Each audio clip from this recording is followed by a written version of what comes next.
果然早起的鸟儿有虫吃。早上一大早去了菜场，把菜买回来了，然后又把鸽子汤炖上了。现在散发着一种浓浓的鸽子香味，里面放点各种菇。今天休息，周二，所以一大早去了菜场买了菜，回来以后先把鸽子汤给炖上了。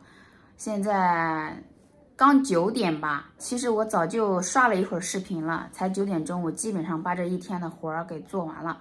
人家都说勤早起的鸟儿有虫吃，勤劳的人永远都会比懒惰的人早致富，这真的是真的啊！所以早上的时间，大家不要再睡懒觉了，早点起床，早点出门，早点把你的事情去做完，然后再去休息。像我一样，早上把它全都做完，下午的时候可能我要去睡个懒觉，然后手机开个静音，谁联系我都不会去接电话了，因为我好不容易一周休息1天，你让我再去接电话，有点得不偿失。再说了，老板也不给我钱，我何苦呢？所以呢，该休息的时候就要休息，该干活就要干活，分清主次，对不对啦？该娱乐的时候就要娱乐。友友们，你们早起了没有？今天？